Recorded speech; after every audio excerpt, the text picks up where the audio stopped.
Hello दोस्तों, आज आपका इस पॉडकास्ट में स्वागत है।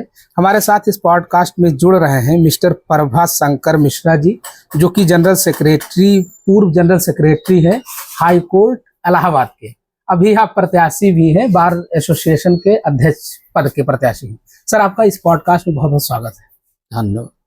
हम सर आपसे इस पॉडकास्ट में यही जानना चाहेंगे कि जो रिलेवेंसी है ऑफ लैंग्वेज की, हिंदी और इंग्लिश की, जैसे कोर्ट में जो डिस्कशन होता है तो वो बहुत कंट्रोवर्सी हो जाती है हिंदी बेल्ट में, हाई कोर्ट में अक्सर देखा जाए तो। एक वो वीडियो भी अभी वायरल हुआ था बिहार का, उस पर आप क्या कहना चाहेंगे? देखिए, इस पे ये है कि जैसे उत्तर प्रदेश, बिहार हिंदी भाषी राज्य हैं, एफआईआर हिंदी में होती है, प्रशासनिक आदेश हिंदी में होते हैं, तो कोई भी जज हिंदी को अवॉइड कर ही नहीं सकता है। या तो प्रशासनिक आदेश अंग्रेजी में हो या तो एफआईआर ही अंग्रेजी में हो, वो दोनों संभव नहीं है। तो चूंकि वो जजेज डिस्टर्ब करते हैं कोर्ट को और अधिवक्ताओं को जो अंग्रेजी भाषी राज्य के होते हैं, जो हिंदी भाषी राज्य के होते हैं वो ऐसा कतई नहीं करते। तो ये रेयर घटनाएं होती हैं, हजारों में एक, इसलिए बहुत प्रॉब्लम का विषय नहीं है। जैसे तमिलनाडु है तो वहाँ सारी चीजें अंग्रेजी में होती हैं, कोई प्रॉब्लम वहाँ नहीं है। तो ये तो भाषाई प्रॉब्लम थोड़ा बहुत रहती है। अच्छा सर, ये जो लैंग्वेज पे अगर देखा जाए तो higher education in legal system देखा जाए, जो एलएलएम करते हैं तो अक्सरियत वो इंग्लिश मीडियम पढ़ते हैं, तो उस वहाँ से आने के बाद उन्हें कोई प्रॉब्लम फेस करनी पड़ती? नहीं, अंग्रेजी हिंदी दोनों को मिला के तब वकालत होती है। भाई एफआईआर अगर हिंदी में है, मान लीजिए सुप्रीम कोर्ट में ही मैटर गया, तो अगर एफआईआर हिंदी वर्जन में है तो ट्रांसलेट होती है अंग्रेजी में।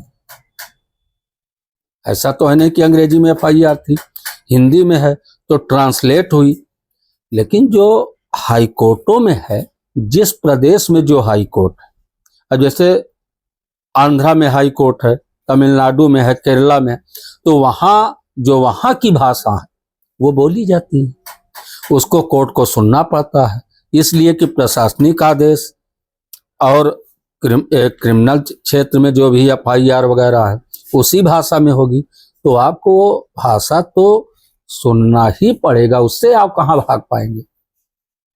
तो चाहे एलएलएम करके आइए, चाहे एलएलडी करके आइए, कहीं कोई दिक्कत नहीं है। एलएलबी करके आइए, बात सेम है। लेकिन सुप्रीम कोर्ट में अक्सर जो डिस्कशन होते हैं, डिबेट होते हैं, डेलिब्रेशन वहाँ केवल इंग्लिश में इसलिए होते हैं कि वहाँ सारी भाषाओं का, जैसे उत्तर प्रदेश में हिंदी में है, केरला में उनकी भाषा में मलयालम क्या है, कर्नाटका में कन्नड़ है, तमिलनाडु में अंग्रेजी, तो सारी भाषाओं का ट्रांसलेट इंग्लिश में होता है, तब वहाँ आर्गूमेंट होता है।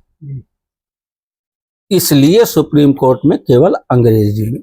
हाँ, जैसे इस तरह से कि अगर कोई पूछा जाए कि नेशनल लैंग्वेज क्या है तो उस पर एक कंट्रोवर्सी होती है, तो आपके हिसाब से क्या मानना है लैंग्वेज पे? बेसिकली लैंग्वेज में हिंदी भाषी बहुत है, एमपी है, छत्तीसगढ़ है, राजस्थान है, यूपी है, बिहार है, झारखंड, उत्तराखंड, तो हिंदी को तो आप अवॉइड कर ही नहीं सकते। दिल्ली है, महाराष्ट्र है, हिंदी एक ऐसी भाषा है कि नेशनल लैंग्वेज तो यही होनी चाहिए। लेकिन कोई लैंग्वेज नहीं है नेशनल, क्योंकि भाषाई प्रॉब्लम है ना, कोई सरकार कर नहीं पा रही है। डाइवर्सिटी। अगर हिंदी की बात उठाते हैं तो तमिलनाडु में आंदोलन होना चालू, ये प्रक्रिया चल रही है जब से देश स्वतंत्र हुआ है। इसको लोगों राजनीतिक मुद्दा बना लिए। शुरू में ही अगर कर देते तो राजनीतिक मुद्दा न बनता।